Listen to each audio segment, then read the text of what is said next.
Yeah, the Selena Gomorios. No, that wasn't as funny as I thought I was going to be. Okay.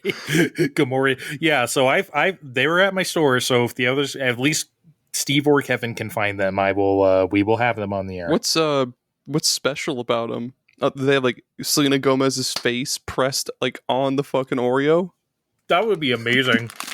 Well, it looks like it has like a music note, right? Oh. And it says like cinnamon down there. I don't know if you can see it. That sounds good. Yeah. Chocolate and cinnamon cream cookies. So I mean, I love Oreos. So I mean, I'm sure these are good. You know, dude, chocolate cinnamon cream. That sounds awesome. Thanks, Selena Gomez. Thank you, Selena. Yeah. good stuff. Hopefully, only the finest. I mean, how could they be bad? Really? I mean, if we're being real, I don't think they've ever made a bad Oreo flavor. Like the lemon ones are good. I love the lemon. Well, lemon's my favorite flavor of everything. So. Mario Kart. What it do, everybody? My name's Aaron. I don't know what the fuck a quadratic formula is, but I do know you're listening to superpodsaga.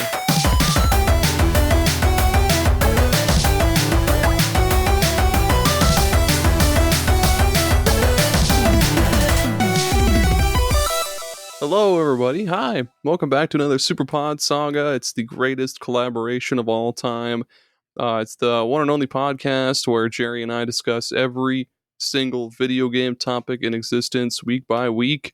This week, we're discussing Mario Kart World. And as you might have guessed, judging by the intro, there's no Jerry this week. He's still on vacation. He'll be back next week. But we've got a super solid guest we're going to intro here in just a sec. But just even before all of that, do us a solid and go check out superpodsaga.com. Check out our episodes, socials, links to the show and your favorite player. Patreon, it's $2 or $4 a month. I don't know why I always say Patreon with that, like, it's so violent with Patreon. Yeah, $2 or $4 a month. Bonus shows, early access, unedited video versions, all that stuff. Also, rate and review the show wherever you're listening to it from, please. That really help us out. But enough about us. That's enough about us. Let's introduce Andre from Fine Time. Hello. Hello, party people. It's your boy Trey on superpodsaga. Hell yeah. It's great to have you back on again. It's when was the last time you were on? Oh my god. Planet Robobot? That sounds right. Yeah. It might be that. Not to spoil the future episode. I can just cut this out. We also just did this episode about Mighty Number 9. No, you can have that in the show. Yeah, that's going to air sometime this summer. No, that's not a secret. We can we can have that here. Oh yeah, let's hype that up. Yeah, Mighty Number. Well, we're not going to hype up Mighty Number 9. We're going to hype up the episode about it. But yeah, there was nothing hype about Mighty Number 9. But I'm glad I found a suckery enough to play it with me. And I'm glad you were that person. Damn straight.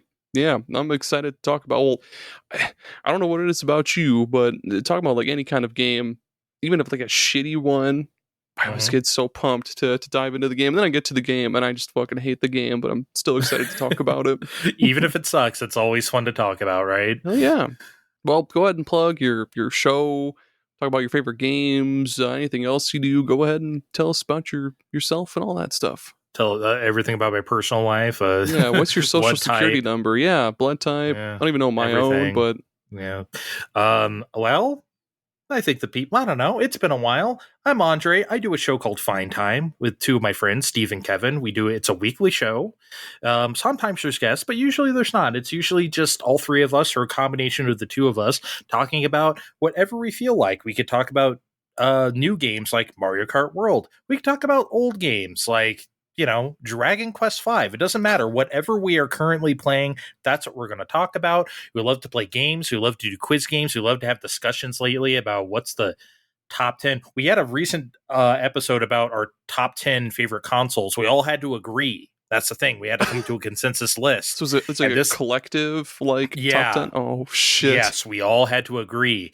And, ooh, baby, we caused some controversy in our community, but that's fun. We love doing stuff like that. Yeah. So it's great. So come have a fine time with us. I'm also glad to be on the Superpod Network, and I'm so glad Aaron asked me to do this with him. It's a great collective of people who do very good shows. I know we always like stand bar silence as we should, but like, man, I tell you what, There's some heavy hitters on Jameson there. guy, he's going places. He is. Speaking of that, he's on a break right now because he's a hella busy guy. Like, he's probably the busiest person I know. But yeah, while we're at it, check out superpodnetwork.com. There's a bunch of shit there. Check out Superpod Saga, Fine Time, Bar Silence that we so love to promote, and there's a bajillion other shows as well. Like one of our friends, Danny, she's doing audio versions of some of our blogs, and that's kind of cool. Fun little side project, and that's been cool.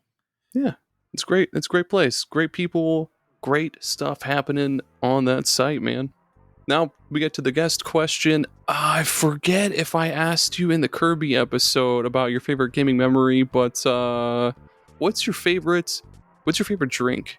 That's your guest question. What's your favorite drink? Your go-to. My favorite beverage is Pepsi. Yes. I am a Pepsi man. Fuck yeah. I've always loved Pepsi. I don't hate Coke, right? I just always like Pepsi, but I come from a Coke household. Like, my mom likes Coke. My sister, like, they all like Coke. So, like, I always had to get my own Pepsi. Yeah, basically. So, like, I love Pepsi. I always have, just straight up normal ass. Like, I don't get me wrong. I like the flavors too, but just basic bitch Pepsi for me, man. That's it. You know what's good? You know what I recently, and I don't know why it took me so long to realize this. You know how, like, McDonald's Sprite is like on another level. It's like so good compared to Taco Bell Pepsi. Is so good, man. Hell yeah. I don't know what it is. It's just so good at Taco Bell. That's in the town closest to us, we have a KFC Taco Bell combo. It always comes back to KFC with us. God damn it, man. I love, we love KFC. We'll talk about KFC in a little bit. Yeah, the KFC Taco Bell combo, whenever we go there, I always get a Baja Blast because I'm a Baja Blast stan. But then my wife always gets the Pepsi there. So yeah, it's always good. It's awesome. You know, I've never liked Mountain Dew, right? But since we did that taste test on Fine Time, we also do taste tests for some reason on Fine Time of the Mountain Dew Mango Rush from Little Caesars, the exclusive Little Caesars ones. Yeah, you gotta try it. It's so good. I thought it was really good. Me and Steve thought it was great. So now I want to try Baja Blast, which for some reason I have never tried. But now next time I go to Taco Bell, I will try it. Dude, you need to hit me up. You need to message me right away. Be like, Aaron, Baja Blast is the greatest thing my taste buds have ever touched. Or like, I guess if you don't like it, you'd be like, frowny face, frowny face, frowny face. Send. I'll take a sip before I leave. If I don't like it, then I'll skip Pepsi. But yeah, I want to try it now. But before, I've never been curious. So I think what it is, I just don't like basic ass Mountain Dew. That's the thing I don't like. It feels like the flavors of Mountain Dew, though, I probably do like. Oh yeah, it's way more lime and way more. Oh, I'm trying to think. I can't put my finger on what the other flavors are. Baja Blast. I don't know. Baja. There's a lot of Baja in that shit. There's a lot of Baja. A lot of Blast. A little bit of Blast. Yep. Oh yeah. So circling back to Pepsi, I feel like Wild Cherry Pepsi is just on a whole other avenue, like a whole other tier than Cherry Coke. Like my grandparents always had Cherry Coke around, and like it's all right, but it's not Wild Cherry Pepsi, man. I don't know what it is. Like, I like Cherry Coke a lot. I would say I definitely like it more than regular Coke. That's for sure. Yeah. But yeah, Cherry Pepsi's just the truth, isn't it? It's the truth. It is the truth. It is so good. It's the word of the Lord. Do you remember like the 90s ass cans of Cherry Coke where it's like the sketchy like fucking graffiti it's like or whatever? The checkered like background or no pinstripes or something. I forgot what it was. Yeah. Something like that. Yeah, and it was like very man. That's you know what can I think about a lot? Do you remember like the caffeine free Pepsi from back in the day. It was like it was gold like stripes. gold? Yeah, dude. Yes. Yep. That shit was immaculate. I want to rip that off for Fine Time. I do.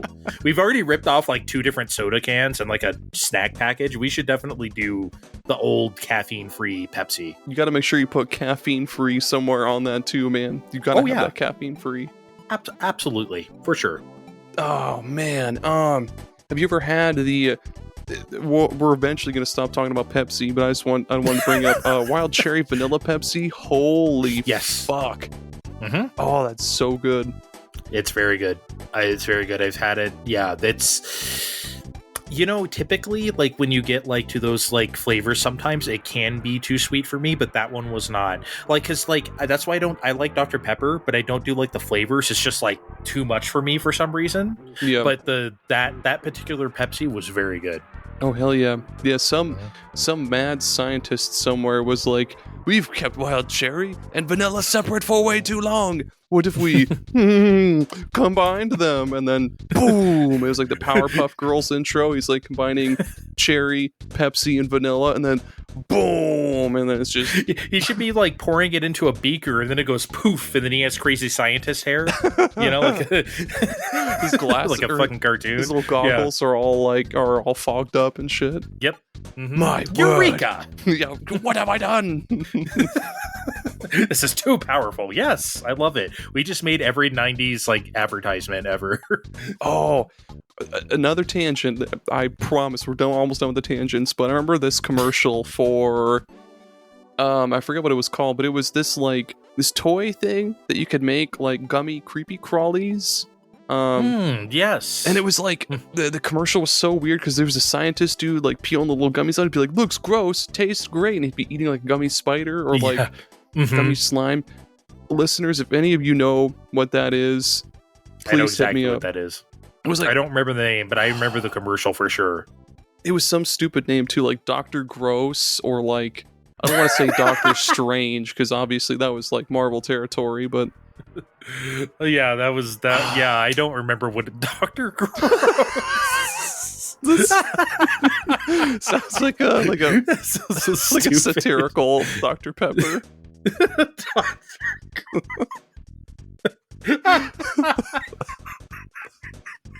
Oh my god. I'm sorry. Oh my god, I don't know why that killed me. Oh lord. It's just so plausible. Here's the thing. If it were actually called Dr. Gross, I wouldn't be surprised because that's how stupid that shit was back then. So why not? That was it was some very early 2000s shit right alongside GAC. Yo, I remember GAC. Oh fuck, what's another one? Furbies, that was super 2000.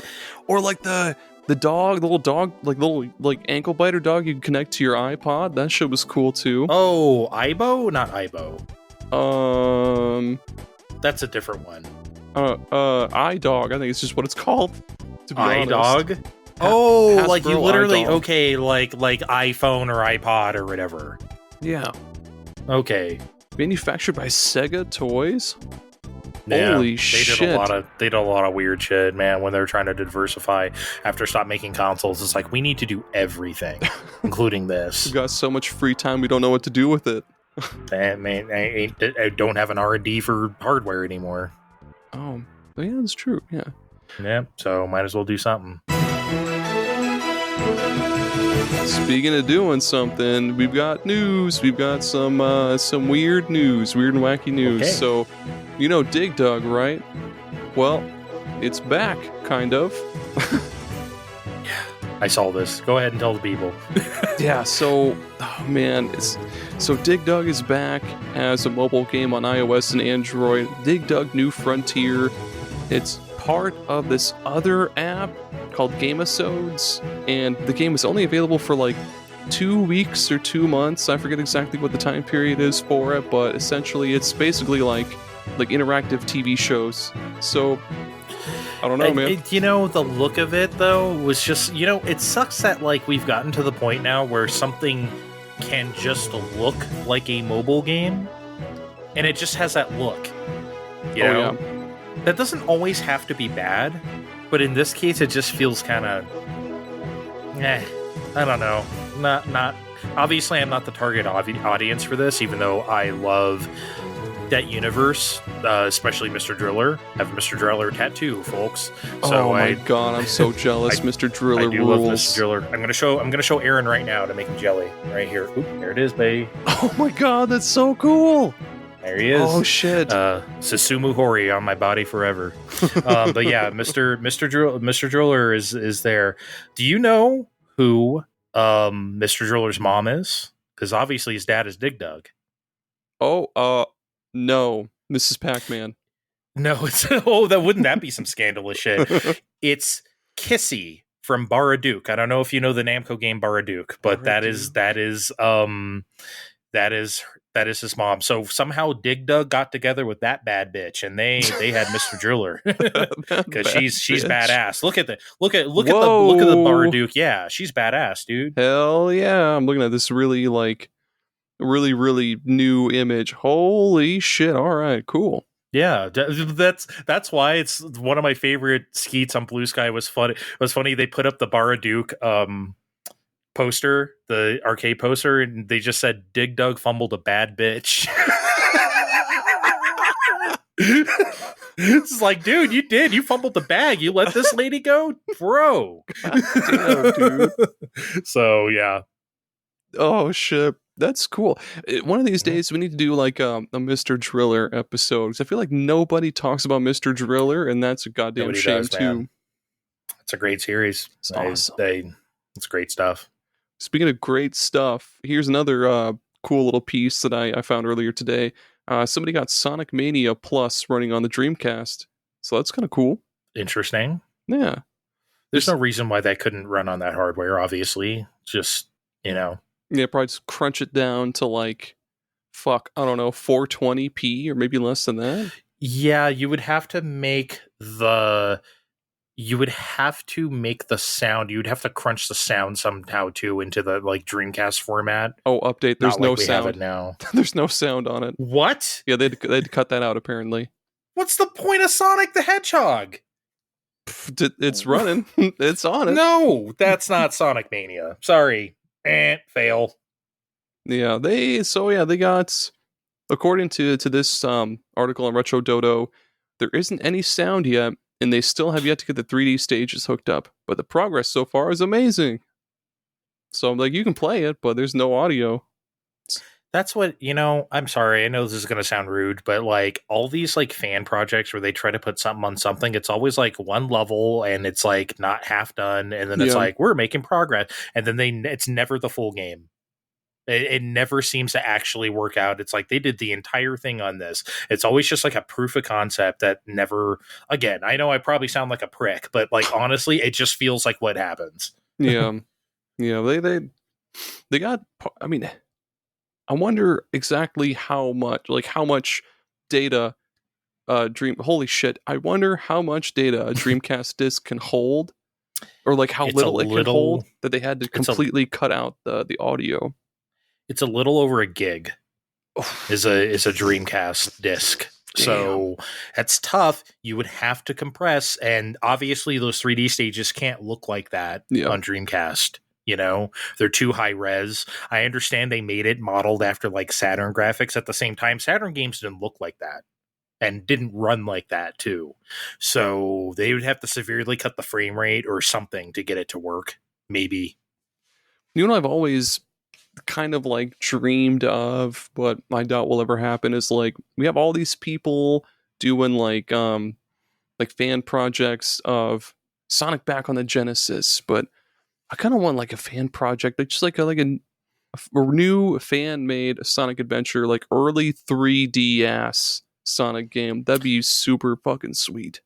I want what happened for Sonic Mania to happen for Sonic Adventure. You know what I mean? For what happened for 2D Sonic, I want that to happen for 3D Sonic. Like glow it up, or like someone make a because like Sonic Mania basically started because of fans. Oh yeah. So like I want that to you have said my dream for a long time because I love Sonic Adventure and 2 and Heroes. Yes. That's like I love those 3 games. So I just, man, if that could happen for 3D Sonic.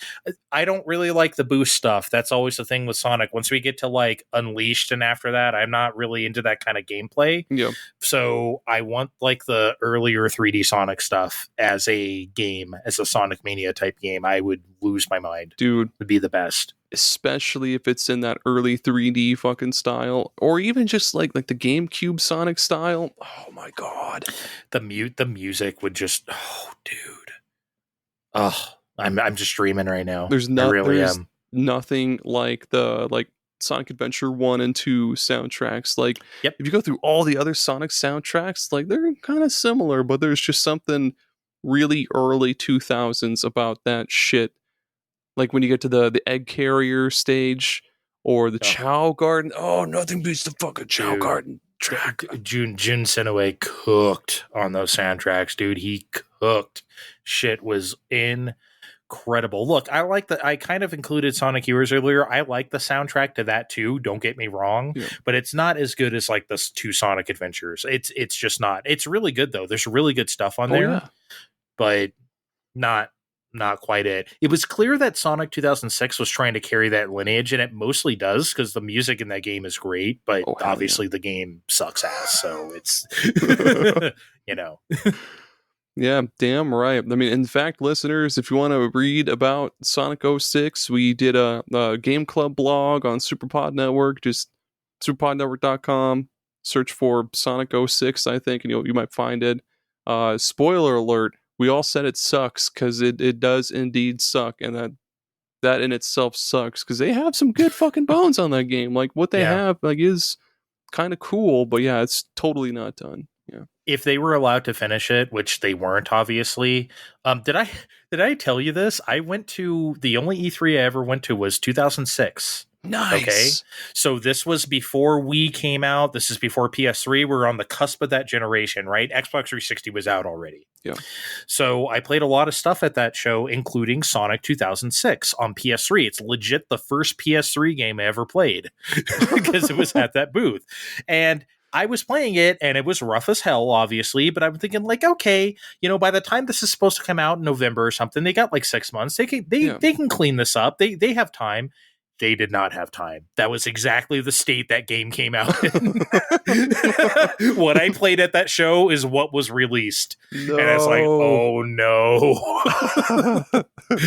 So what could have been, I guess, huh?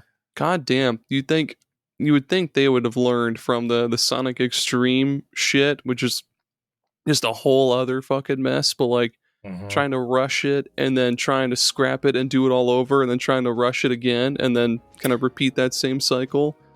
Yeah, so it just made both projects suffer. For those who don't know, half that team got pulled off of Sonic 2006 to go make Sonic and the Secret Ring, Sonic and the Cock Rings, as I've always called it my whole life. Yeah. Sonic and Jacob's Ladder. And both those games sucked ass because they both had half a team. So, yeah, maybe you shouldn't do that, huh, Sega? I'm sure they've learned now. Or maybe. Yeah. Maybe. Sonic. Maybe. What's the newest one? Sonic Frontiers? That one's kind of cool. Frontiers? Oh, Superstars? Superstars? What was the newest like open world 3D one? Is that Frontiers? Oh, that was Frontiers. Okay. No, that was good. I liked Frontiers. I liked it. Shit's cool.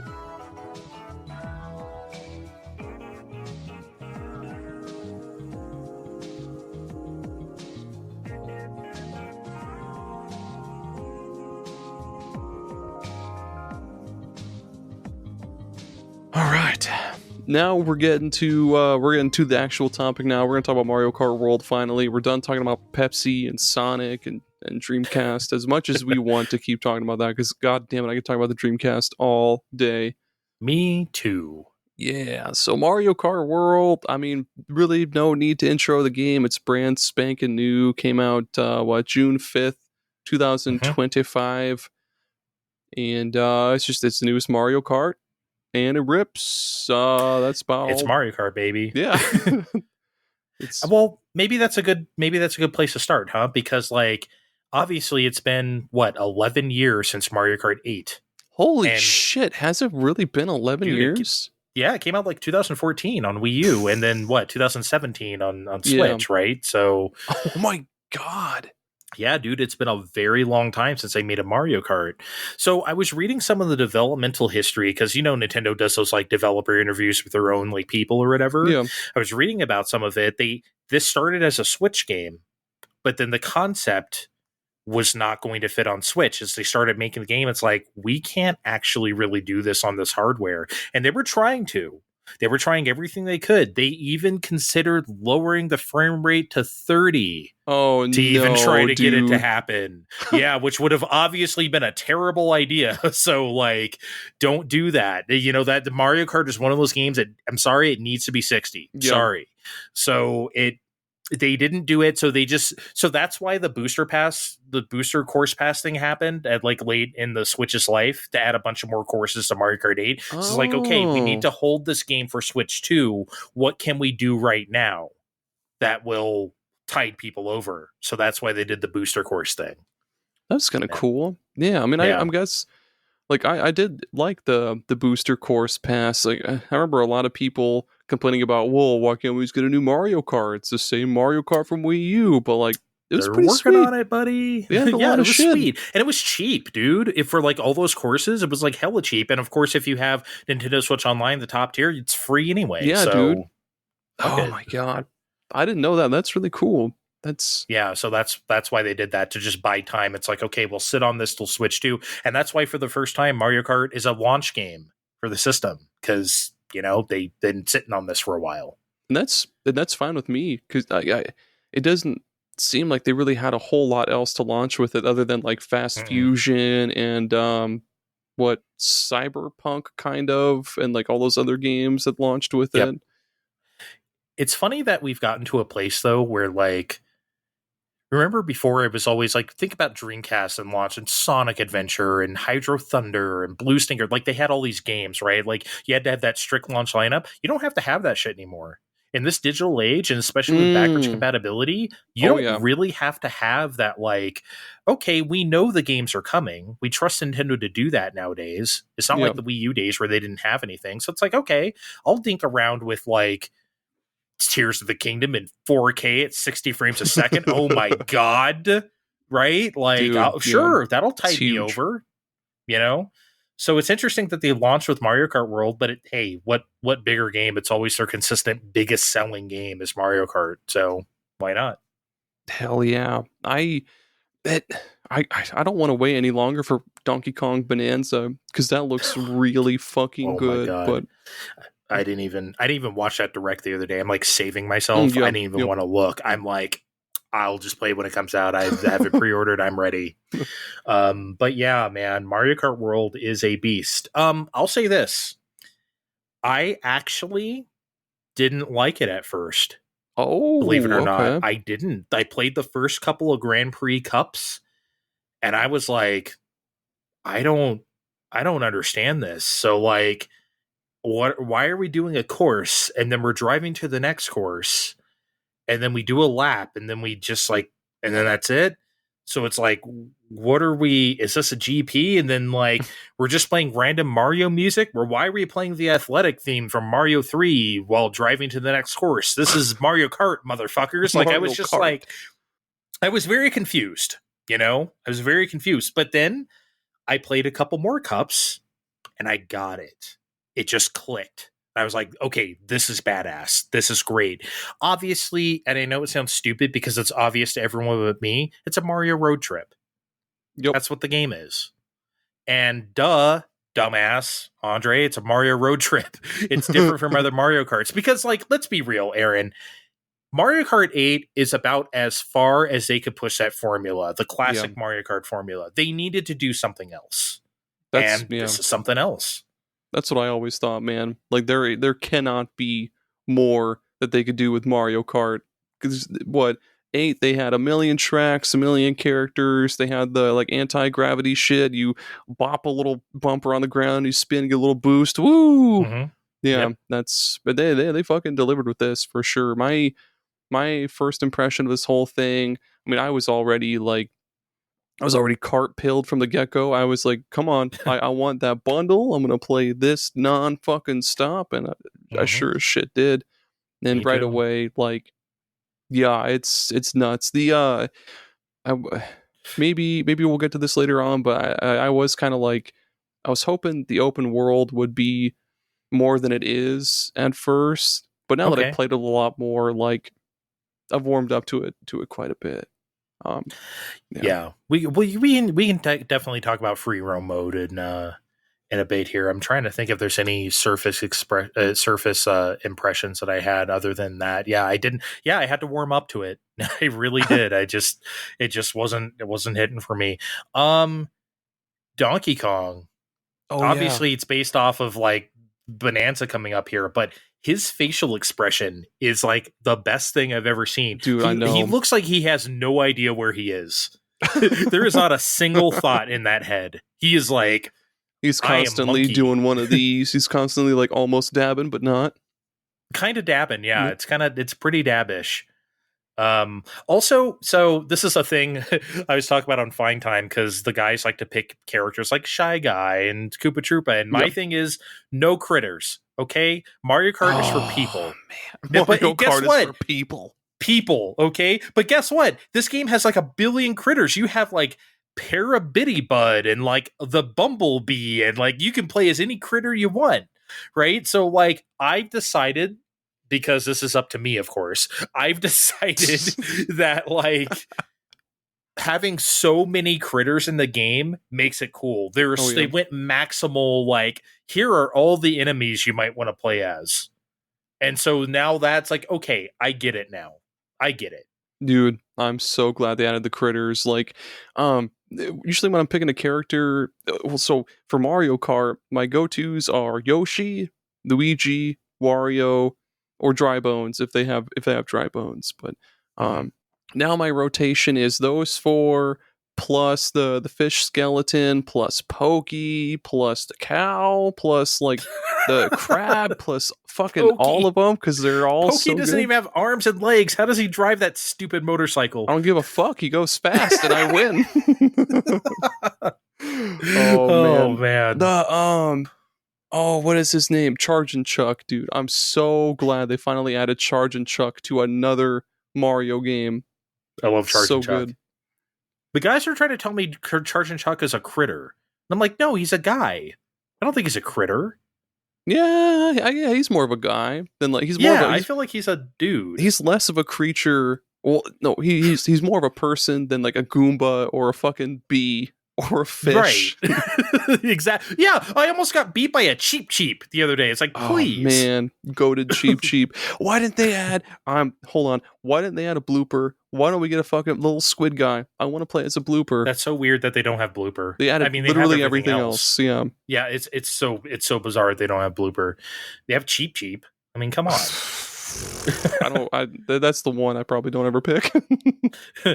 Okay. So it's good that we're talking about the character selection. So here's my thing. And I don't know if I've ever talked about this with you, but I'm going to now. Okay.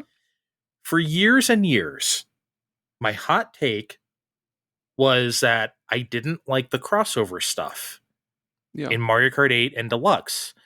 This is not Mario Nintendo Kart. Thank you. Yeah. It's not Nintendo Kart. If you want to make Nintendo Kart, make Nintendo Kart. We don't need Zelda and Animal Crossing and the Squid Kids and shit. Like, just it's not that. Let's rename Splatoon to Squid.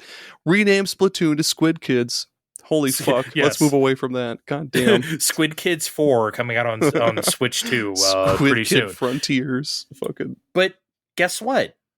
Mario Kart World is now Maximum Mario. Yep. Now that you have this connected thing, and it makes sense to have like just here is the ultimate like Mario driving across America basically kind of game.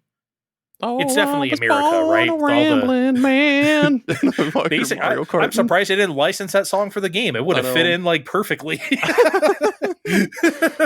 Can you imagine a Nintendo game with licensed music? Like, can you imagine that for a second? That would be so weird. I'm trying to recall the last game I've played that used licensed music because maybe I just don't play as many games that use that anymore. Usually now what games will do is that they won't use a song straight up. They'll like cover it. They'll like do a new version, like the Florence and the Machine version of Stand By Me in like Final Fantasy 15 or something like that, or like, you know, stuff like that maybe. Oh, and like I think Hi-Fi Rush used stuff from different artists. I think Nine Inch Nails had a big part in that, and then a couple other bands. But well, Trent Reznor and Atticus Ross do a lot of soundtrack work, so like maybe they did that. Their soundtrack work is it's tight, the best, dude. Oh yeah. Did you watch that Turtles movie a couple years ago, Mutant No, Mayhem or something? I haven't. Dude, it's so good. It's so good, and that's a Reznor and Atticus Ross soundtrack. Oh, like, shit. so it's so good. It is fire, dude. It's it's amazing because, you know, Ninja Turtles is always kind of 90s associated, so it's like it just has that sound right in between all the, you know, 90s rap songs or whatever else they play. It's a fun soundtrack. Point is, the Mushroom Kingdom and just Mario in general is so rich for stuff. You don't need to add other stuff. You have everything you need, and Mario Kart World proves that. So I'm just declaring myself correct, basically. This is what I'm doing. I mean, yeah, I agree with you, but like kind of like part of me is like, dude, what if they added like new islands with Hyrule or like an Animal Crossing island or some other stupid shit? But at the same time, the other part of me is like, shut up. And it's just like, what if they just made more? Because basically Mario Kart World kind of like Mario-fied a lot of real life locations, because like you have this Japan setting and they have they Mario-fied that, or they have that like African savannah area with the Mario-fied fucking zebras and other animals, and they like have there's like the plains part of, like, it looks like Wyoming and shit, and there's like buffalo. Yes, and like, dude. Yeah. And then they brought back the fucking T-Rex from Odyssey. I don't know if it's the same one, but yeah. They added from like the new Dino Jungle, rather. It's like you still have the Brontosaurus eye, right? But then you have like the T-Rexes as well. You want to talk about that maybe? Because like I think it's very interesting that Mario Kart World has like classic tracks, but not really. Yeah. You know what I mean? Because like classic tracks have kind of been a thing since like Super Circuit, right? However, you have a track called Dino Jungle. You have a Mario Circuit. You have a Peach Beach, but they're not like they were before. Yep. At all. You know, they're totally different. Every time I would come to, like, they have that one, I don't know if it's called Moo Moo Meadows, but they have that one that's like Moo Moo Meadows, because it's got, you know, the farm, the little areas where you jump up over the molehills and do a spin and shit, and the cows, obviously. I think it's called Moo Moo Meadows again, yeah. Okay. Yeah, I was thinking, like, dude, this doesn't feel familiar, but I'm glad that, like, now, they're remixed, which I think is good, because they can only re-release the same tracks over and over so many times before it gets boring. And Mario Kart 8, again, Mario Kart 8 Deluxe and the Booster course did, like, what can you do after that, right? Yep.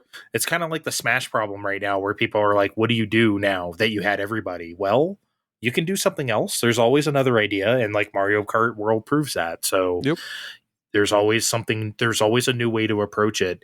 And I love Mario Circuit in this, dude. It's so much fun, because you know how many times we played those like SNES tracks? It's like all three Mario Circuits from SNES in one course. You see little bits of everything. It's like, oh yeah, I remember those couple turns from like Mario Circuit 2. Oh yeah, that's that big hairpin one from Mario Circuit 3. But they're all in like one course. Yeah. That's so fucking brilliant, man. Yeah, I love that. And you brought it up earlier, basically like the whole road trip dynamic to the game. Oh, god damn it, I love that, dude. Going from like one track to the next, like you're going from like the game connects the worlds so well, because you'll go from like to Moo Moo Meadows. You'll go from Moo Moo Meadows to like this next area, and you'll be driving down this highway, and you can do flips onto the fucking onto the power lines and shit, and there's traffic, and then you'll go to like it'll transition so smoothly into like a desert or something, and oh shit, that just feels so awesome. It's so interesting, right? Because that's actually very hard to do in like a map. It's like make that shit feel organic. Because like, okay, you're just driving around and it's not like a hard cut to like the ghost house, right? Yep. You kind of gradually go into like the spoopy, area, and then there's like the ghost boo cinema, dude. Boo Oh my Cinema is god. so fucking cool, dude. Dude, it's so incredible, man. Dude, But yeah, it doesn't Wario, feel. I'm gonna get this out of the way. The Wario Go ahead. shipwreck shit, Oh, it's so good. excellent, dude. It's just, yeah, it doesn't feel like a hard cut from like, okay, we're in the African savannah and now we're in like the city. Or it's not like, it feels very organic driving from place to place, It does, dude. And that's what's very impressive about the game, obviously, and that's the whole bit. But yeah, I like that they, in this world, they found a way to have familiar motifs, such as Toad's factory or whatever, but not the same. If I could levy, this might be the only criticism I have about the game, and this is probably not even fair criticism. Okay. But I think with this open like world approach, ostensibly open world, it doesn't allow for really wacky shit. Because everything has to be like connected, you can't have like a Waluigi pinball. Or you can't have like like a Daisy Cruiser, right? Something like that. Yeah. Or you can't even have something like a Super Bell subway, because that means you would have to make like an underground area. That's true.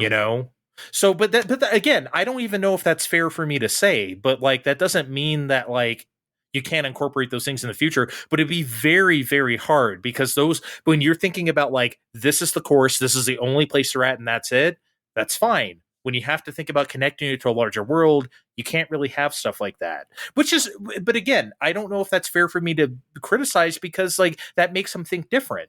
You can't do all these wacky things. Okay, we can't have an Electrodome.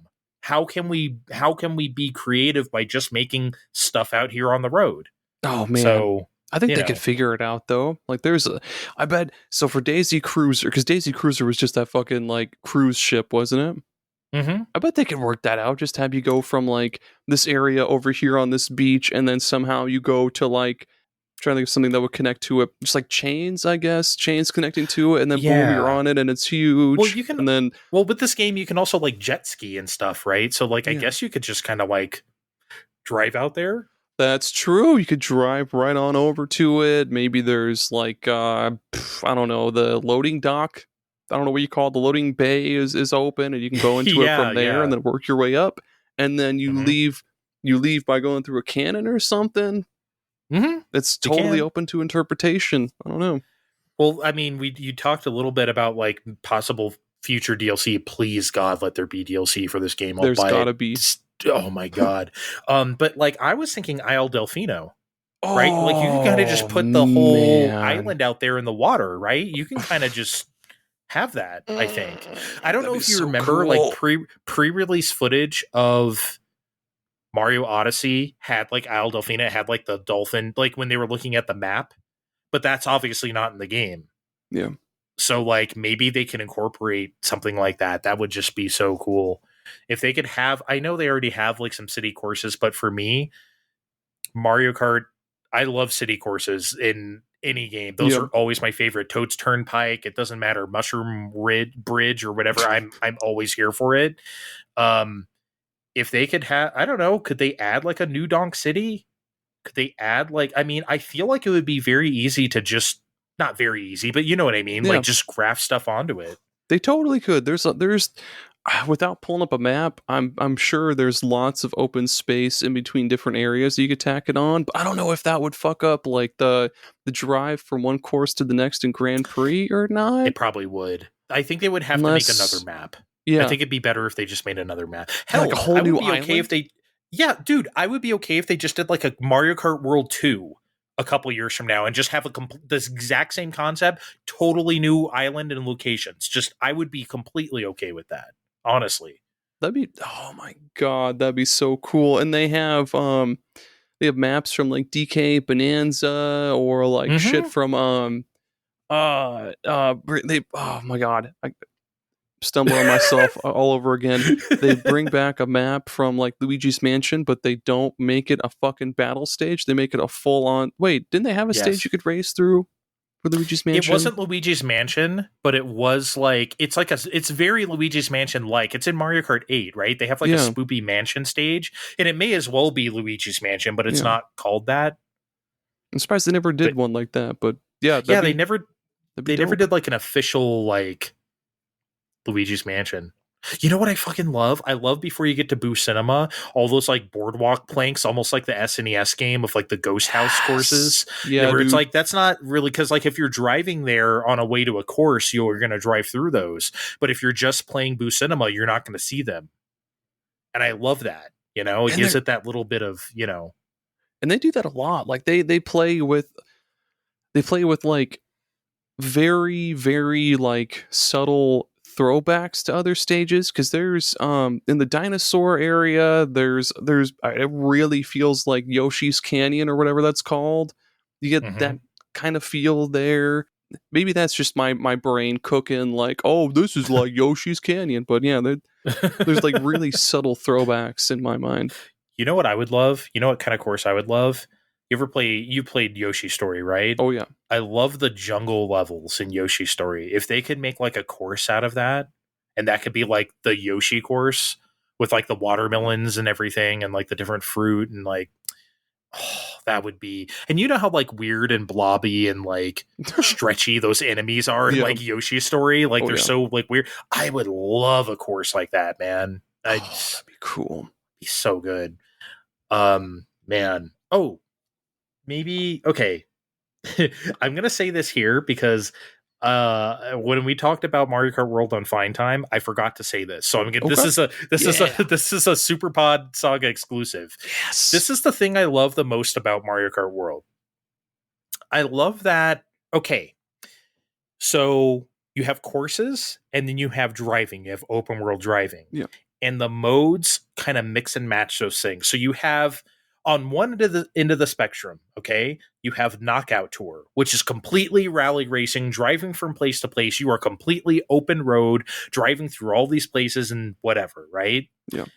On the other side of that spectrum, you have like time trials or versus race where you can just play the course. You're not down with that open world shit. You just want to play the course. You can do that. Right? Yeah. You can go to time trials and like play that course. And then in the middle, you have Grand Prix, which kind of mixes the two. You play courses and then you like go on the open road. Yeah. This is fucking excellent because you get everything. You don't throw away the stuff people love about Mario Kart, which is like, if some people are feeling a little left out by the stuff, it's like, you know what? I just want to play some courses. Guess what? You can just go play time trial, or you can just play versus race where you can just play the courses. You don't have to drive from place to place if you don't want to. And for a long time, I haven't done time trials in Mario Kart because to me, it was just kind of like, why would I do that if I could just play Grand Prix? Now I'm playing time trials in Mario Kart again because like, hey, you know what? I love Mario Kart circuit, Mario Brothers circuit. I just want to race that course and that's it. So I can just go do that. Basically what I'm saying is I love that the three main modes in this all sort of work in concert to like basically the ultimate Mario Kart experience. Yeah. To add to your point about how they made basically like a best of everything for everybody. Like if you don't want to do the open world stuff, that's cool. Just do courses. I like how they made it so like, so in World, you can unlock different costumes for characters, not for critters, but for characters like Mario and Toadette and Peach and shit. You can unlock new costumes by going to a Yoshi food truck and getting boost food. I love it. And like, depending on depending on what food you get, which is different depending on what location the food truck is in, you'll unlock a cool costume for a character. But I like that they incorporated the Yoshi food trucks into a lot of tracks. So if you really don't want to do the open world stuff, that's cool. You get the costumes, in a regular ass race, like a regular versus race. Yes, you can. And that's really, really cool. Yeah, you don't have to do the free roam stuff to get that, Yeah. Which is just me. I mean, like I don't do a whole lot of free roam. I mean, I don't hate it, but it's just not the main way I play. So, but yeah, I do like just driving around. It's like, oh, now Wario has bumblebee wings. Okay, sure. You know. Did you? Okay, this is something I like. I feel like I'm the only one who has noticed this. Is it weird that they don't show like times, like race times anymore outside of like time trial? I did notice that. Yeah, there've been so many times where I'll finish a race and I'll be like, somebody will be right on my ass, and I want to know that time, but yeah, they don't show that shit anymore. It's weird. I mean, I guess it's not a deal breaker or anything. It's just like, okay, I guess. I don't know. They've been doing that. They did that in 8 also, didn't they? Yeah, this is the first time they've ever not done that. So, I don't know, man. It is really weird. Yeah. Not a deal breaker, just a UI thing, because like usually we're used to seeing like the race times and then it flips to the points. Everyone gets their points, right? But we don't get that. We just go straight to the points. It's like, okay, I guess. So a big, like, well, not a big, but like a new thing with this game is that you can do jumps onto like walls and then jump back onto like rails and all sorts of like cool ways to maneuver around the environment and shit. Dude, that shit's tough. I'm really trying with the wall rides and shit, but it's tough. It's hard. I think it's supposed to be hard, though. I think they wanted to add one tough thing to do. It's tough by Mario Kart standards. It's not like executionally like impossible. Like it's not like Tony Hawk where it's like, oh, I got to balance on this rail or something like that. You just jump on the rail and it's happening. Right? Yeah. Almost like or Sonic. Drive up to it. Yeah, like Sonic rail grinding, you just kind of do it. But the way you jump off them or the way you can jump between them is very specific. And I think that's on purpose. And I like that. Mm-hmm. So I'm really with the rail grinding, especially like if the pack's crowded or something. It's like, yeah, it might take a little longer to go over the rail, but you'll probably be avoiding like some hazards and shit, right? Or avoiding the pack. It's the wall riding that I don't know is very impactful. It's not practical for most courses, I would say. Don't really have walls that you can do that on.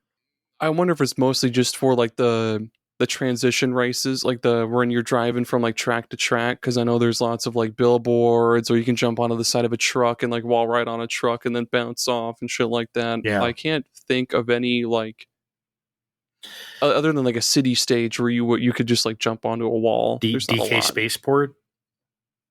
How good is that stage? Oh by my the way? Holy god, shit. dude! DK Spaceport.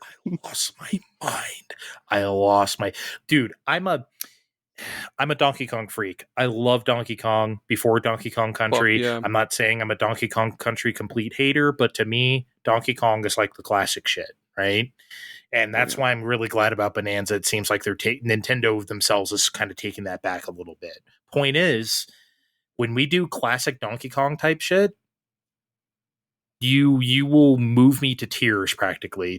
Like I Dude, love that shit so much. They've got that big motherfucker throwing those barrels at you, and you have to like dodge the barrels in your little cart. And oh my god, dude, the way the music ramps up too by the time you get there, it's, you know what? DK Spaceport is probably the best non-lap course they've ever done. Like the start to finish course. The kind of introduced in 7, right? With like the Woohoo Island stuff or whatever. And 8 has some of those with like Mount Wario, right? I think like one of the F-Zero courses is that way as well. And I love that they started introducing like start to finish courses like that. And DK Spaceport in Mario Kart World is one of them. And man, oh man, oh man, oh man, it's just the absolute best. To tack on more about the tracks, I love that there is like they're not as confined. Like there's way more vertically and horizontally to each track. That the scope of each track is just fucking gigantic. Like it's no longer just like Super Mario Kart where you're just in this tiny confined track and like bouncing off of walls and going this way and that. And even like 8, they kind of tried to experiment a little bit with that, but in World, dude, the sky's the goddamn limit, like literally and figuratively. Because like if you're coming up to a bridge, sure, you can just drive right through the bridge and just do whatever. There's a shortcut you can take to like grind on a rail, go up on top of the bridge, and then just do whatever. And then there's another shortcut you can take to fly like fly over the bridge. Like there's just so many ways to get through each track. It's fucking nuts. Yeah, Mario Kart 8 did have some stuff in that regard, sort of, but not like this. This is the other. So but also when you're like talking about the physical space, I think it's obviously necessary now that there's 24 characters on the track. Oh yeah, which is insane. I forgot to mention that. That was another thing that Switch couldn't handle. That's just why they had to wait till Switch 2, because forget about it, right? It just wasn't happening. Oh my god. But that 24. Also, when you do have a narrow like classic course like Mario Circuit in this game, that makes it even more fun. It's like, oh wait, now we're doing the classic thing with like all these people on it. Holy shit, right? Like then it becomes like, this is wild.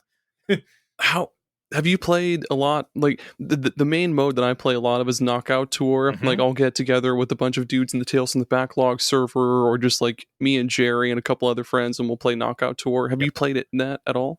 Yeah. Oh, I joined you last night for a Knockout Tour, if you remember, as of this recording. And yeah, that's right. No, but also no, I've been playing it on the single player too, Knockout Tour. Very fun stuff. Fun. Dude, I almost got eliminated last night. I was 5th. I almost got cut off from the top 4. I had a last minute mushroom or something. I bumped someone out of the way and I got to that top 4. But like, and then I think you were first and I was second. But like, with my construction Wario outfit or whatever I was. Yeah. There was one point, I forget which stage it was, but I knocked you off with something and I was like, oh my fucking, like I knocked you off of the stage. Yep. Like I went out of my way to come up behind you and I threw something at you and knocked you off the stage and I was like, no, why did I do that? I just turned into, I remember it, I just turned into the airplane and so I just went tumble down. It's like, oh no. Yep. So yeah, but hey, that's Mario Kart. Man, people who get pissed at Mario Kart are going to be really pissed at this game. People who get mad don't play this one at all. Yeah, with 24 people, you're going to see way more items, like double the number of thunders. You're going to get thundered like constantly, I feel like. Yep. Knockout Tour feels almost like a battle royale. Yes. Like if they ever made a battle royale version of a racing game, this would fucking be it. Because listeners, a Knockout Tour essentially is just like, think of a Grand Prix, except there's like, 7 stages? 6, I think. 6. So yeah, 6 tracks, and basically every time you get to another track, people in like the last 5 or 6 are getting cut out of the race. The last 4 get cut off. So like the first leg, you need to be 20th or better, then 16th or better, then 12th or better. You know, like so the last 4 always get cut off until there's like the final 4, and then the race ends. Then you battle it out for those 4 spots. Yeah. And it's rough. Like sometimes it's rough because you're getting nailed by items all the goddamn time. But at the same time, like you're also, it's just a good like well-timed golden mushroom, and you can go from like 19th to 5th. That's insane. But that I almost got knocked out in the first round. I was like 19th or 20th practically. I almost I was in the back of the pack that first leg that we played last night. So it's the way it goes. That's why it's so much fun. It's like, okay, let me just maintain here and not, get beat by Parabitty or some stupid critter. God damn. And then when you do get to like the top 4, like when it starts whittling down to like 8 or less, it gets so intense. It's so fucking insane. I was just mad. I was just glad I made the top 4. I was just glad because, like I said, I almost missed that cutoff. I was like 5th for a while, and then I was like barely pushed ahead to get 4. So I was like, okay, I made the last leg.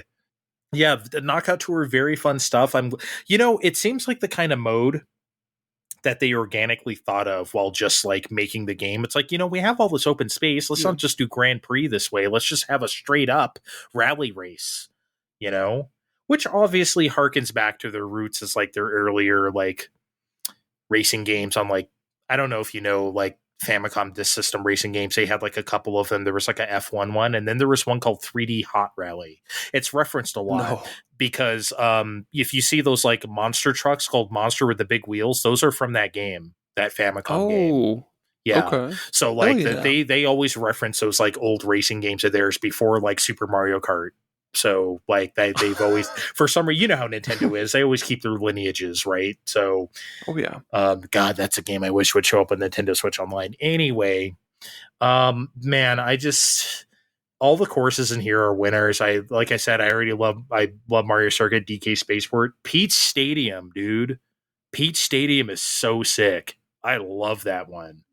It's Pull up the just, stages. yeah, it's incredible. It's like it's exactly what it sounds like. It doesn't even look like there's like a big crowd or anything like Mario Kart Stadium from before. It's just like, Yeah. it's just so wide open and cool. The Great Question Block ruins, that shit's rad. Love that one. Dude. Yeah, there's just so many. What is it? The snow area. I think it's named after Yoshi, isn't it? It's like No, I'm probably thinking of something else. I don't remember. I know what you're talking about. I just don't know the names of the.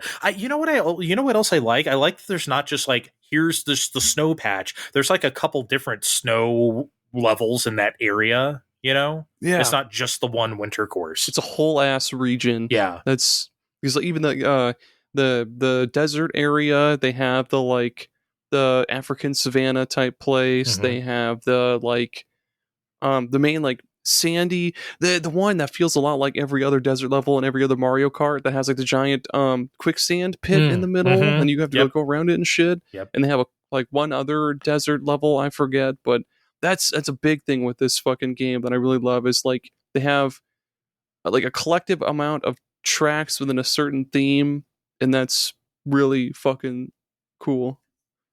Buddy, can we talk about Rainbow Road, please? Oh yeah, I lost my mind. I lost my fucking mind. I could not believe. It's huge. I could not believe it. I could not believe what I was looking at. That, oh my lord. Best Rainbow Road of all time. I'm not even gonna. There's no reason to even beat around the bush. It's insane, dude. Wow. They went over the fucking top. Oh, another thing that I want to touch up on before we go back to Rainbow Road is I really love how cohesive the whole world is. Yeah. Like when you're flying up to Rainbow Road or like any other track that takes place in the sky, you could see down like clear as day. You can look down below and perfectly see like every track that's below you or like the rest of the world below you, and you see traffic going around and shit. It's great. That's so fucking sweet. But right. No, yeah, that Rainbow is cool. Road. The Great Question Block ruins is like that. That's one of the ones where you have to drive up the sky or whatever, and then you're in the sky ruins or whatever. It's just oof. But here's the thing: if you're doing that in free roam, you can just fall all the way down. You fall for like 30 seconds. Yep. Woo! You know, like it's yeah, dude. It's crazy, man. But yeah, dude, Rainbow Road made me lose my mind. I never seen anything like that in a video game. That shit was inspiring. I don't even use that word very often, but it legit, Aaron, made me like, oh my god, this is incredible. Wow. Yeah, I got very goosebumpy like toward the end of it. Like when you see that big circle-y like star thing rotating around, like a gate, I guess I'll call it, that big like rotating star-shaped gate around the finish line. Oh man, I was like, have I died and gone to heaven? This is some sweet shit. So good. I love how they incorporated so many different things from other Rainbow Roads. Like you have the train thing, right? Is that from Mario 64? The train? Or is that from another Rainbow Road? I think that's from like 7. Is that 7? Yeah. The DS or 3DS one, I forget. It's one of those two. It might be DS. Anyway, but yeah, I like how you see, it's not like it's an agglomeration of all the Rainbow Roads, but you definitely see like touches of them. I definitely feel some like Double Dash Rainbow Road in there. Dude, you went out to that like Mario Galaxy ass space station at some point? Yeah. What the hell, man? And you think it's like, okay, is this just going to keep going? And then it does. Like, it's incredible. It's legit mind-blowing stuff. Yeah. Like if it was worth it to play through every cup in the Grand Prix just to finally get to that. Like, yeah, every track on its own, is awesome. Like it's great shit. But then you get to add Rainbow Road, and it's the perfect little like dessert to like a 5-course meal, dude. Yeah. It'll send you. It sure did, man. It made me insane. Oh, it was insane with just great feelings. Speaking of great feelings, what else? Well, I wanted to talk about music, but we still got to do an ad break too. We can do a fun ad break. Let's do an ad break right now. Let's do it right now. Okay. All right, we'll be right back. Dre, how you know Band-Aids, right? Band-Aids are cool. Sure. Band-Aids, yeah, you you get a boo-boo, get a good cut on you, slap a Band-Aid on, no big deal. What about like when you get like a really deep gash or like, you know, a real deep cut? You know, Band-Aid's not going to cut it. You gotta gauze it up. Yeah. Introducing canned skin. Now if you get like you get a big ol' like just you basically cut off part of your like a good decent chunk of your arm with like an axe or something. No problem. If you got a can of canned skin, you just pop it open, or no, squeeze it open Popeye style, and then just slap it onto your arm. You're good to go. Brand new arm, pretty much. If you get 3rd-degree burns, like canned skin isn't going to help with those dead nerves, but by God, your skin is going to look like... I was trying to do like the French, like, the lip pop thing. It's going to look like brand new, like you were just born. It's so... brand so new shiny. baby. Skin. Dude, yeah. Now it comes in 12 different skin tones. You know, buy the one that matches you, and you're good to go. They've got like little swatches, like the paint swatches, so you can just like... Oh, sweet. All right. Yeah, match to your arm. It's like, oh, yeah, that's about how, yeah, perfect. Yeah, canned skin just came in handy very many times. Working out in the garage, accidentally cut off a finger or two. You know, shit happens. You know, what can you do? But now with canned skin, I don't even have to go to the hospital. I just wait for my fingers to regenerate. That's right. No health insurance, no problem. If you cut off a finger, yeah, you can just take out a piece of canned skin, roll it up like a little taquito, and just like right into like the little finger hole, and then bam, like it'll... I mean, you probably can't bend it because it's just like a skin taquito on your hand, but hey, it looks like a finger, kinda. Yeah. I mean, it definitely gets the job done until your fingers grow back. I mean, everyone's fingers grow back eventually, right? I think so. I hope so. Could you imagine if that was the thing? Like, if you cut off a finger, and then it's like, oh, no worries, we just gotta wait like a year for it to grow back, and it just like starts this little nub. You got this little nub finger. It's just sprouting, almost like a lizard. They regrow their tail, right? Yeah, so it's dude. like, just get that shit back. That's fine. But canned skin can definitely help with that, for sure. Yeah, it can. Yeah, a lot of things that no more skin grafts, no more taking skin from your ass and putting it on your like arms or head or maybe back onto other parts of your ass. No more of that. Canned skin is here to stay. Say you fall off your motorcycle, you get hella road rash on your chest or something. Normally, yeah, you'd have to get a skin graft or just look like a grizzly beast the rest of your life. But no. Canned skin, you just pull out the probably shouldn't be tin, but it's tin anyway, can of canned skin, and just and it makes that sound too. It's like it's wet. You know the sounds in like old Resident Evils when you change to another outfit, they have those very cartoony like shuffling, like taking off pants and putting on like vests and stuff sounds in the dark. That's what I imagine happening as you're putting on the canned skin. It's like or like the Sims, when they change clothes, they just spin, and it's like na kind of like, but with canned skin. Exactly, man. Just great stuff. Or like Animal Crossing, they do the little bling, and they're in like a different outfit. I love it. Man. Yeah, canned skin, really great stuff. Really, I mean, you can't say enough good things about it. No, you can't. And you know what? If you're feeling saucy, I mean, you don't even really need to worry about skin tones. You could mix and match if you wanted to. Be like a zebra. Yeah. Artistically, like, you could use different skin tones to make some nice little gradients or whatever you want to do with it, You know what? For Jerry's sake, we've got the DLC. He likes to put DLC in all of our handprints. Okay, DLC. You can get non-skin tone ones. You can get like blue, purple. What's a good one? Like a blue green gradient. That'd be cool. Turquoise. Turquoise. There we go. Man. That's a good one. I'm from Emerald. the 90s. It's turquoise time. Turquoise. You can get like a little turquoise one. I mean, you'll have like a big old blue, like big old turquoise patch on your arm if you slap it there. Yep. But it'll look cool.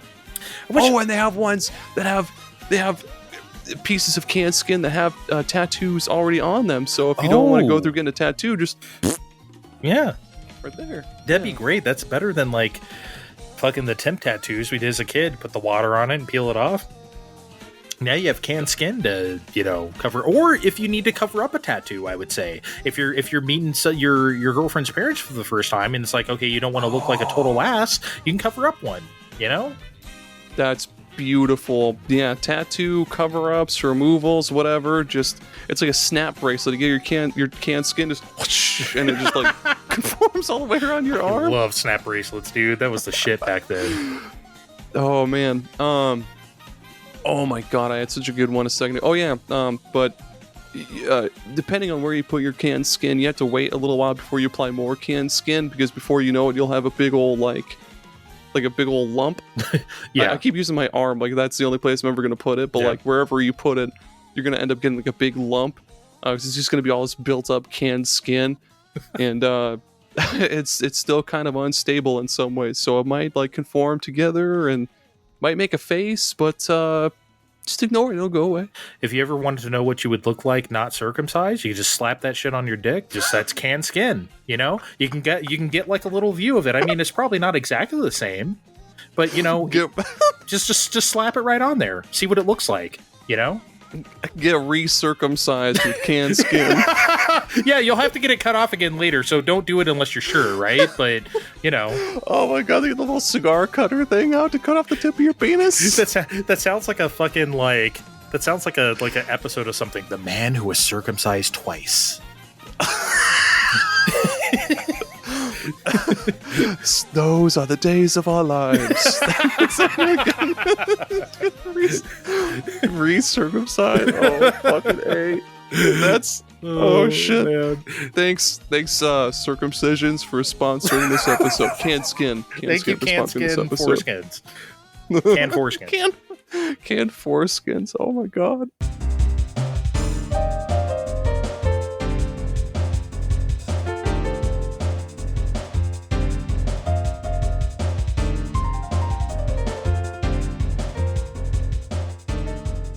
Oh shit, we're back. Hey. Oh, we're back. We wanna I wanna talk about free roam, honestly. Do it. Okay? Yeah. Because I feel like this is a mode where a lot of people were kind of invested in. Like they thought this was gonna be something other than it was. And personally, I always thought this was just going to be some sort of like extra fuck off mode where it's like you can drive around with your friends and take pictures just like they showed in the initial like Switch 2 like direct, right? I never thought this was going to be any like central single player mode where it's like this big adventure and like Burnout Paradise or like Forza Horizon where like that's the thing. Yeah. I just did not think there was going to be that. I guess some people maybe thought it was going to be, but I always thought like, no, man, that's not really Mario Kart. And here's what I came to the realization of while playing this mode. It's not for us. It's for kids. Like the type of kids that are like, I've seen kids play Mario Kart before as early as like 64, where they just want to drive around and look. They want to drive up to the cows and like look at them, or they just want to like, you know what I mean? And sort of a pressure-free environment. Now, obviously it's not pressure-free if you're in the middle of a race. The Lakitu screaming at you and shit. Oh, you're going the wrong way or whatever. But now they don't have to worry about that. They can just drive around and look at stuff. Yeah. I think that's cool. Personally, again, it's not going to be something that I do a lot. I mean, I have done it, but I don't know. I don't think there's anything wrong with the way this is set up. I think people were expecting too much. Yeah, I was one of those people. I was expecting it to be like, Burnout Paradise, but Mario Kart. But once I got like really into Mario Kart World, I was like this isn't what I expected, but I still like this. Like there's cool There's lots of collectibles like the P switches, the Peach medallions, the question mark switches. I still don't know what you get from getting all of those, but eventually I'll get all that shit. But I also like how, like, when you're playing with friends, basically like the open world is like your main hub pretty much. Like in between races or battles or whatever the fuck you're doing with your friends, you can just fuck off in the open world and just go do whatever. And like that's, instead of just waiting in a menu and like staring at your me on the little globe like I play with tilt controls or whatever the fuck people say on that. They don't even have that anymore. That's sad. They don't even have that in the menu. Yeah, on Mario Kart 8, or are you talking about in World? Oh, in World, yeah, they don't have tilt controls on there. I looked for it. They don't even have Mii's. Yeah, they don't even have Mii's. That's right. Oh shit, that's fucking right. Mii's are out, man. Huh? Dude, I don't know, man. I think, how do I say this? I've seen people say that they wish like the open world map, the free roam map, were like more detailed. It should show you the P switches, or it should show you this.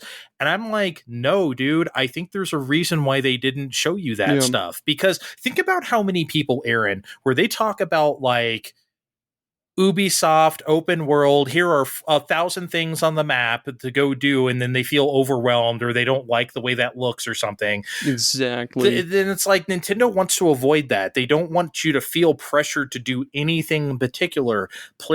Just go out there and explore. If you don't have a map and you don't know where you do have a map, but if you don't know where anything is in particular, then you're just going to go explore. You're going to play the game completely differently. And that's what they want. Think about how many people complained about stuff like Final Fantasy VII Rebirth, for instance, where it's like, oh my God, there's so many mini games and there's so many things to do. And it's like, you don't actually have to do any of that stuff. You can just play the game. But people put it on themselves to like do all the stuff, but it's like you don't actually have to do that. So I think if Nintendo basically is like, okay, we're not even going to show you, you're just going to have to go find it if you want to find it.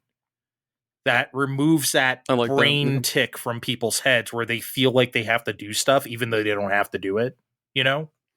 Yeah, I didn't think about any of that until you started talking about it, and that's awesome. Like, the most you see on the map is the question mark switches or patches, whatever the fuck you want to call them. Like, you can highlight a character and see how many costumes you have collected versus how many you have left to collect, and like that's kind of cool to have there too. But yeah, at the same time, you don't need to goof off in the open world to go do that shit. You just pick a character, go play a Grand Prix or a versus race or knockout race or fucking anything, and just go to a food truck and boom. Like you probably will get that costume. And or if you want to find them, you will eventually learn that different parts of the world have different kinds of food. So, hey, did I try the food in the snowy area? Did I try this one? Did I try that? And so it's like you can drive around and try to find them if you want to, you know, so you can play it either way you want, which is obviously fantastic. So I think their approach is great here. And I think the open world area is a really cool way of trying to teach yourself the new mechanics of the game too, because there isn't it's not like a fighting game where there's like a training mode or a practice mode. You can just go into the open world and just like go wherever and try out the rail grinding in this area, try to do some wall jumps here and there, try to just get better, or like try out a new car or like character combo without having to start a race and then go through it and then back out. And it's just like a hassle-free, stress-free way of just like testing shit out, testing the waters pretty much. I think that's really fucking cool. I really like that. Because like in fucking 8, whenever you unlocked something new, you would have to go into a race and then go unlock your new fucking wheels or whatever, and then start the race and then try it out. God forbid you get hammered by fucking red shells and green shells. So you can't do anything, Yeah, but yeah, once you do finally get to test it out, it's like, okay, well, quit, go back, try out a different combo, start a race, get nailed by shells, quit, go back, and then kind of repeat that until you find the right thing. So it's awesome. Yeah, it's very good. It lends to experimentation, and you could just kind of like, you can look on the map and be like, oh, this character has like, I still need 2 costumes for this character. Let's go to try to find them. And then you just select that character, and all of a sudden you're that character. You know, you don't have to like go back to the menu and go, you know, and it just obviously now with Switch 2, that shit's loading fast. So like it's happening. You know? It's happening. It's happening. It's not, you know, PS5 fast, but it's fast, you know? Oh yeah. So noticeably fast too. Holy shit! Like, side tangent. I'm so glad that the eShop on the Switch 2 actually fucking works. The eShop on the original Switch is so fucking slow. It got slower. It wasn't that slow when the thing first came out. It just got slower over time, and it just never improved. They like never like did any better with it. As more and more games got on there, it just became, oh my god. I mean, so like, yeah, the fact that like Switch 2 is much better in that regard is excellent. It's awesome.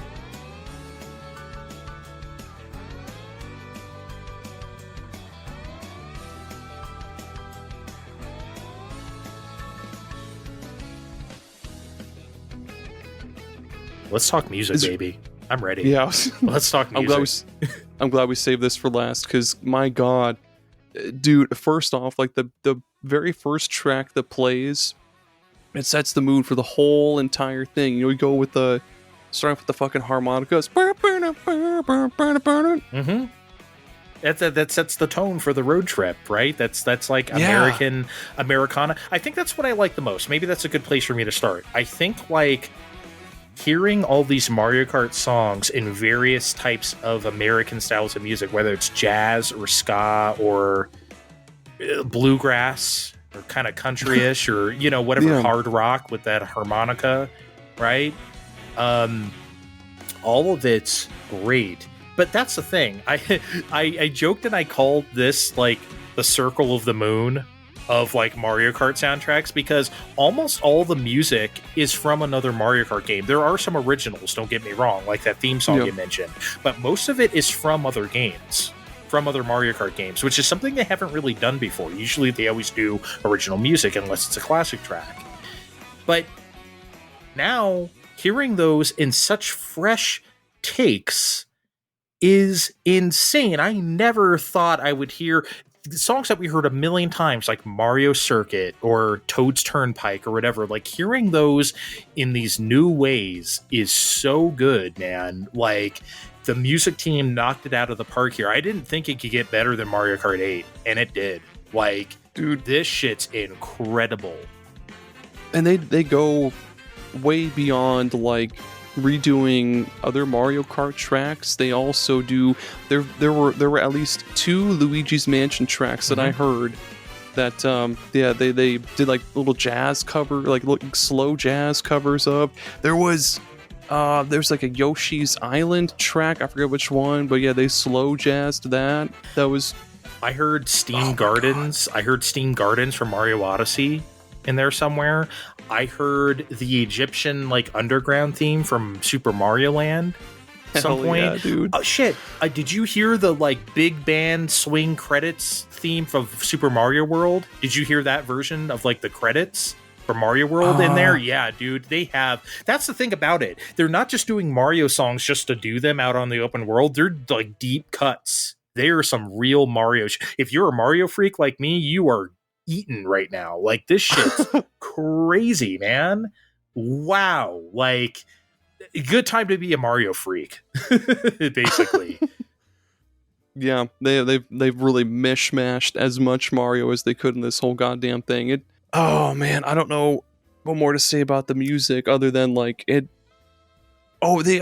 is kind of weird how like when you're doing the open world, the game just kind of like plays random tracks whenever, just cause like you'll be in like the snow area, it'll be playing shit from like a desert or something, and that's kind of weird, but I mean it's still kind of fun. Yeah, it's still fun. Like, you know, because they're playing, I think that's why they did them in these radical styles, just so it could be like, you know, it's like, okay, yeah, it may be like a underwater theme you're hearing from like oh god, I think I heard the underwater one from like New Super Mario Brothers U or something like that. I just love how far they're reaching into like all sorts of Mario stuff.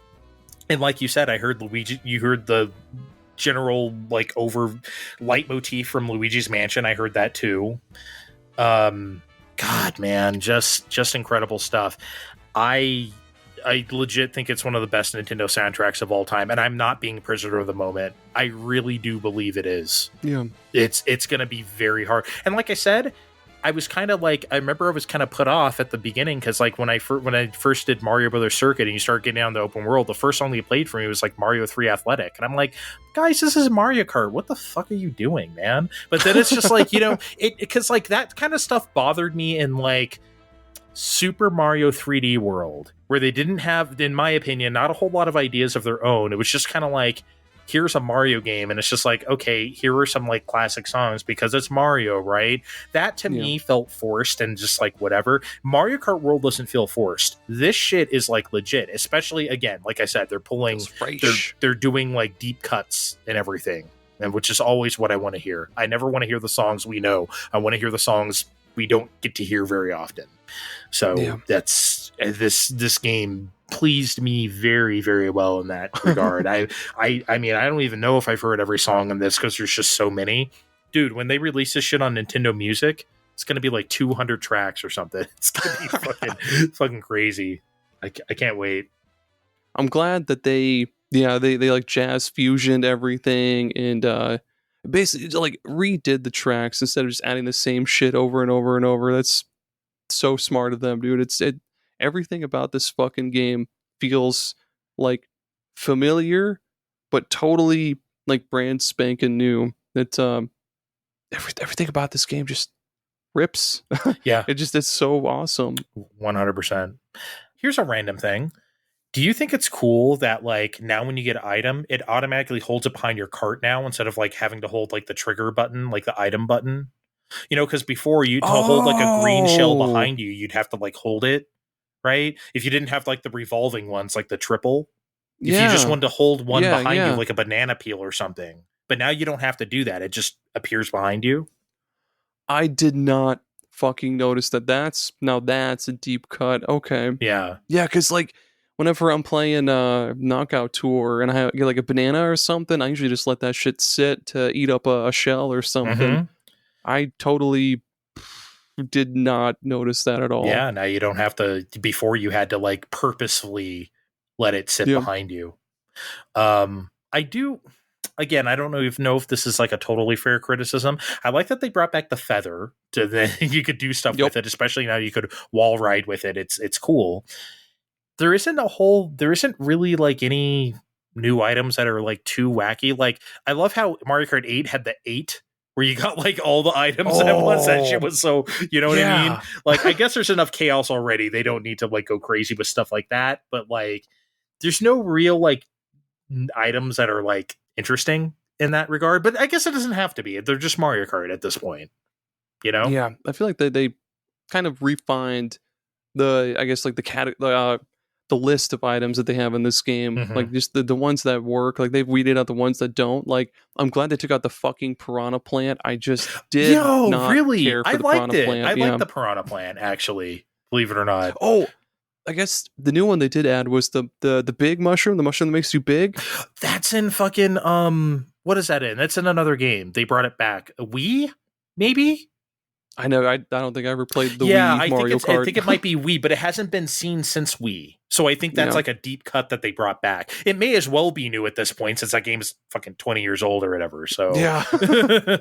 But that was very cool to see. Yeah, I love the big mushroom thing. I love that one. Yeah, you run over people and you get a little small boost.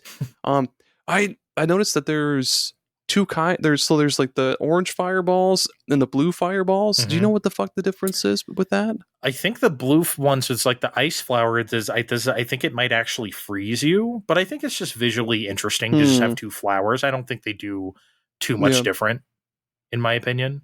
Okay. You know what the golden shell that spits the coins. Oh, yeah. In the punch block. Yeah. Oh, yeah. The punch block too. Yeah. There's a lot of coin stuff in this game, which I think is cool.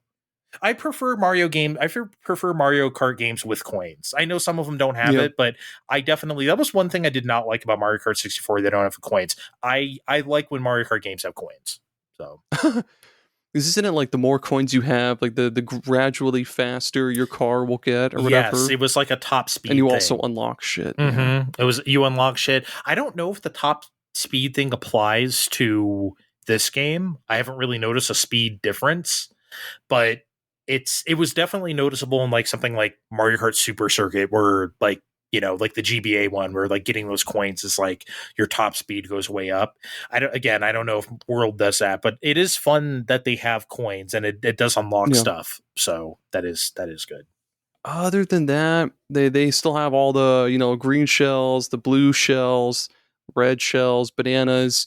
They don't have. Do they have like they have the three banana peels. They have the bullet bill, which still fucking rules. Yes, I think that's pretty much it. I love bullet Other bill. than Star. You know, oh yeah, Starman, of course, gotta have it. And it's still, oh god, I love it. That's one of the best things in Mario Kart, taking shortcuts with Star. Now that you have the Star, you can just off-road all these fucking, you know, like turns and shit. Yeah. Not even that. You can use the mushrooms or the golden mushroom. That one's the best. Golden mushroom. Just go like off road and just blast that fucking gold mushroom, So and then good. do like. And another neat, cool thing they did with this game. So in like, I think it's either Mario Kart 8 or Wii, where they they started letting you do tricks. With this, you can do like a double flip. You can do like a double backflip. You can do more than one trick while you're in the air. Yep. I don't know if it gets you more boost, but it I sure don't think looks it does, fucking but cool. you can just do it. Yeah. Yeah, it's cool to be able to do it. It's very nice. Yeah. Oh yeah, I love tricking through the air in like Rainbow Road, or where you're flying a long time, or the Great Question Block Ruins or whatever, where you do like this long fly through. You know, I'm glad they like kept that stuff to a minimum. It's not like, when I first saw the game, I thought it'd be more like Sonic Racing Transform, where it's like, okay, this part you are the plane, or this part you are the jet ski, where it's much more like organic than that, which is fine. I don't think, I love Sonic Racing Transform. I mean, I do, but like, I'm glad this isn't totally like that, you know? Yeah. And I like that they brought back the boaty kind of segments. Like, it still feels like Diddy Kong Racing or like Sonic Racing Transform, where there's like car, boat, and flying segments. But yeah, like the flying, it's not really flying. It's more or less just gliding and gradually losing momentum and then falling to the ground. Yeah. And then like, yeah, the boat sections where they have like water physics and you can do tricks off the waves and shit.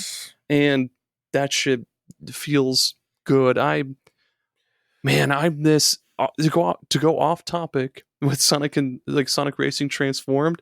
I loved how each character's car would like transform into cool shit to match like what like with Amigo, his main car was a train, and then when you were a boat, it was like this like steamboat tugboat, and then when it was a plane, it was this dumb helicopter. That shit was so cool. Good. Well, it's like, and then if there's like actual game reasons for it to be that, like Tails obviously transformed into his like airplane or whatever, like obviously, right? Or like, you know, I love stuff like that. So it's awesome. And another thing to throw in about this game too, the costumes are cool. I wish Donkey Kong had more costumes. My favorites are the fisherman for Lakitu, Vampire Waluigi, Pirate King Boo. He's got a fucking hook for a hand. You do. That's who you were the other night. You were King Boo. That's who you were. Yeah. I thought you were Pokey for some reason, but you were King Boo. No, I do King Boo a lot, even though I love Luigi. Luigi has a snowboarding he has a snowboarding costume that I love to use a lot. The only one I've unlocked with Luigi so far is like the gondola one, where he looks like he's in Italy or something. He has like that hat and like the striped shirt. Yeah, this is very European. Yeah. Dude, the costume. Cool. Dude, ever since, I would say since like Mario Kart, ever since Mario Odyssey, Nintendo's costume game, because all the outfits Mario can wear in Odyssey is like peak, you know? And they have some of these in here. They have Aviator Mario, which was like one of my favorites in Odyssey. Oh, I wish they had the city Mario, like the city slicker, like the New Donk City, like the suit and like the hat. I wish they had that. Oh man. But like, or like the Mario with like the sombrero and the poncho and stuff. Yes. They have like I think Waluigi has like a Mexican outfit, right? Or like a I think he does actually. Now that you mention it, mhm. yeah, he totally does. They fucking decked out Waluigi with the coolest shit. They did. This vampire costume. He has that biker costume where he has a fucking mohawk. Yeah, Wario has that too. I've been playing Wario the most. He has the biker one, and he also has like a. I think you saw last night when I was using it. He's like a construction worker. So he's wearing like this grubby like white tank top and like this hard hat. And it's like Wario doesn't work. Like Mario and Luigi are the working men out here. Wario just lays on his ass and fucking doesn't, but I guess he's out here working. I guess the micro games aren't paying right now. So maybe he has that on to impress his parole officer or something. Well, they don't have the WarioWare outfit. I've noticed. I wish they did, honestly, because that would be really fucking cool. Just the coolest Wario, honestly. But yeah, Wario. I think Waluigi has this too. Oasis Wario, where he's like, it looks like a turban and like a feather. He looks like he's like from the Middle East. He's wearing like this gold and like the Luigi has one like that okay, too. Yeah, I think they both have that. Yeah, that shit's so funny on Wario. Oh my god. Oh man, and the fucking cars in this game are so cool. They're very good. At first I was kind of disappointed that you couldn't like customize them, like pick the body and the wheels and shit, but after like an hour with the game I was like, fuck that. Let me just pick a car. Oh, another thing too is that like everything up to 8, I'm pretty sure each character was like light, medium, heavy, and then their stats plus the car stats, it means something different.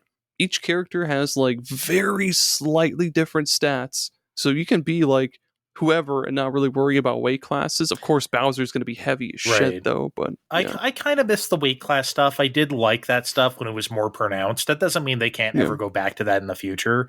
But I did like, especially where it mattered a lot, like Super Circuit, particularly. I loved using Wario or Bowser in that game and just ramming Yoshi and just him falling off a fucking, because you're so light, you can just really like slap them off like a cliff or something like that. It's so much fun. But I get it. This isn't that kind of game anyway, so I understand why they don't really have that much anymore. But yeah, I always tend to pick heavyweights anyway. I always play as Donkey Kong or Wario or I've not picked Bowser yet in this game. I definitely need to do that. He's got some cool fucking costumes. I hope that if they do DLC, if they do DLC, I hope that, well, for one, they give you more Mario characters. Like maybe this is a shot in the dark. Maybe we'll get Geno. I highly doubt it, but can't imagine. That'd be cool. Just can't imagine. Geno, or like more critters, like a chain chomp would be fucking cool. So stupid. I say that as if they already have every stupid ass critter in this game, so it doesn't even matter now. So yeah, Trey, they have a cow. They have cow, and its name is Cow. Its name is Cow. Yep, that's so ridiculous. Oh man. Oh, did you see that motorcycle named Rob Hog? Yes. Oh my god. Rob Hog. I have 3. I don't know why I'm trying to show my fingers to the camera. I have 3 go-tos, the go-to vehicles. It's the Rob Hog. There's like the blooper mobile thing. What is it called? It's shaped like the dolphin motorcycle Dolphin thing. Dasher. That's what I use. Dolphin good. Dasher. Yeah. I've never. I know Mario Kart, we introduced the bikes. I've never been much of a bike person. Sometimes I'd use them in 8, but like in this game, I'm really liking bikes. Yeah. I don't know why.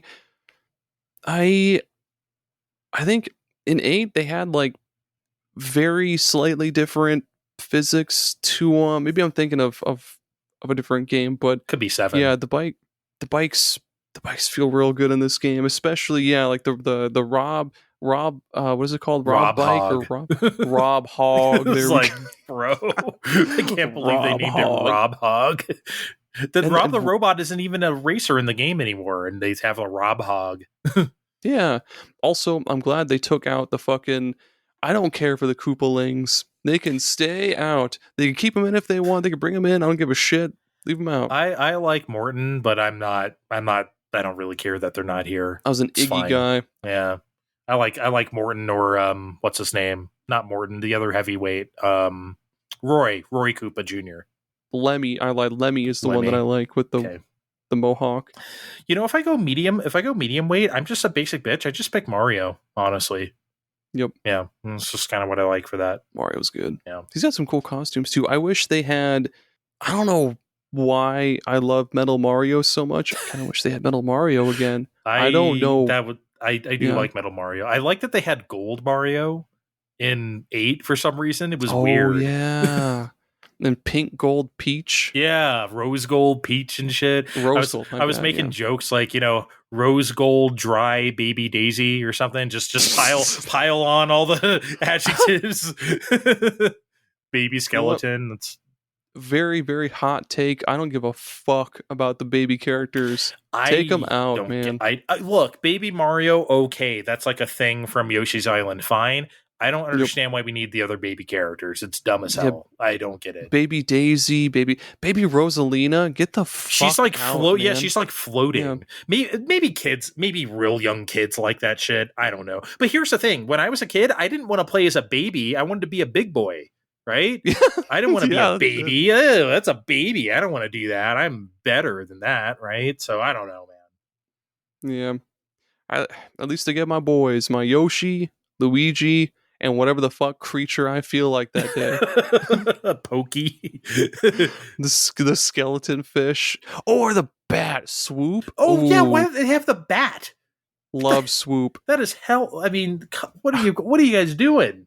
The bat. The bee from, like, Mario Galaxy or something? Like, what do we... Oh, they should have Bee Mario as an outfit. Why don't they have Bee Mario? That's a good question. Or, like, the Mario Maker outfit for Mario. Oh, Builder Mario. Yeah, dude. They have that shit in Mario Odyssey. Just carry that straight over. Oh, man. I wonder if they'll do that for DLC then. Like, give them extra fuck off costumes. They'll probably do free updates. I can't imagine they won't have more, like, just stuff they'll add. If they don't add Diddy Kong, I'm gonna fucking scream. They're never. Oh, maybe when Bonanza comes out. Maybe after. I hope so. Maybe. Diddy Kong's my boy. What a fucking game, man. Mm-hmm. What a game. Random recommended games. This is the part of the show. It's the saddest part of the show, but also the most generous, where we leave all of you listeners with a game that we recommend that you go play. Just because we're generous lovers, generous people, generous men. Mm-hmm. We'll leave you with something good. Do you want me to go first, Andre, or do you have something? I have a game. I'm just trying to think if I've like recommended it before, but I don't think it matters. I can just do it again. Go for it. Because whenever I'm a guest anywhere and we need a game recommendation, I always go here because it's probably my favorite indie game of all time. It came out in 2019. It's called Ape Out. Oh, you've never brought it up on this show, but I'm so fucking glad you brought it up here. I love that game. Ape Out is one of the best fucking games I have ever played in my life. That shit's incredible. It's exactly what it sounds like. You're an ape. It's from a top-down perspective, and you are trying to escape your captors. It's super violent, and it's set to the tone of like very modular jazz. So like as you're hitting them, the cymbals go, you know what I mean? Like it's incredible. It is one of the most visually striking games I've ever seen, and it's so much fun, and the music is crazy. All the art is done in like 60s, 50s, 60s jazz style like records. Oh my god, dude. If you love music and you love very gratuitous, bloody violence, as I do, definitely pick up Ape Out. It's incredible. It's $15 on Steam. It very often goes on sale on like most... I think the only console it's on is Switch. I think so. I don't think it's on anything else besides Steam and Switch, but I have it on both platforms because it's that good. It often goes on sale for like $3. I mean, it's worth the $14.99. Yeah, definitely worth. Yeah, you're getting it for a steal for $3. Yeah, definitely get it if you ever see this game. Ape Out, just incredible stuff. I like. I remember the different stages you can unlock too for that game. Like after you beat like there's like the main 4 or 5, there's a couple more you can unlock, and then there's like a much harder difficulty you can play on. Oh man. Yep. Oh man, I need to play that again. God damn it. Great stuff. My random recommendation that I'm leaving everybody with is I forgot that I even had this on Switch. It's Biomotor Unitron. It's a It's a Neo. I've heard of this. Yeah, it's a Neo Geo Pocket Color game. That's right. I know what this is. Yeah, that's. I'm a big simp for customizable robot games, and boy, howdy, do you get that in this game, like in spades. Holy shit. I know So you are. I gotta lean forward away from my desk for this one.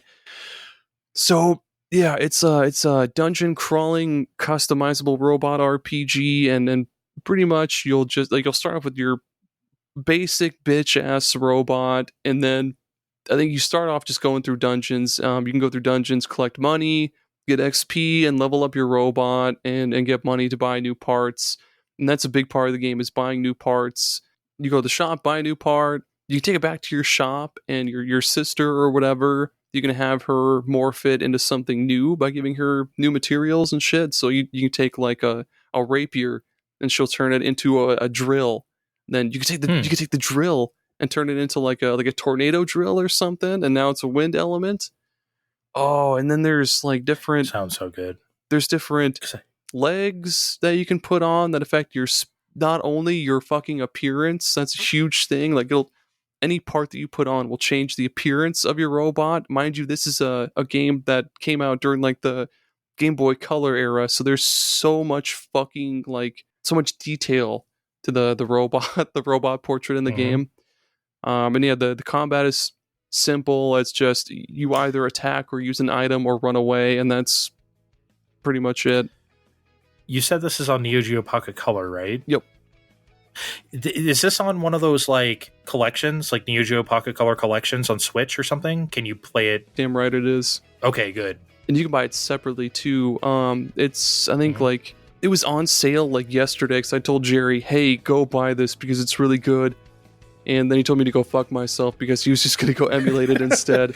But yeah. Wow. It's on the it's on the collections, or you can buy it separate. If you buy it separate, that's fine because it's totally worth it. You can get like maybe 15 hours out of this game, maybe even more than that if you replay it. It's that good. There's so much to it. It's awesome. Sounds great. I gotta see. I have a couple of collections, so I might have it already. I'm not sure yet. I hope you do.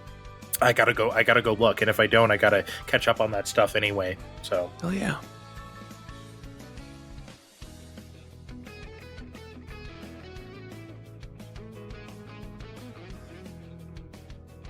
And with that, listeners, that's it for the show today.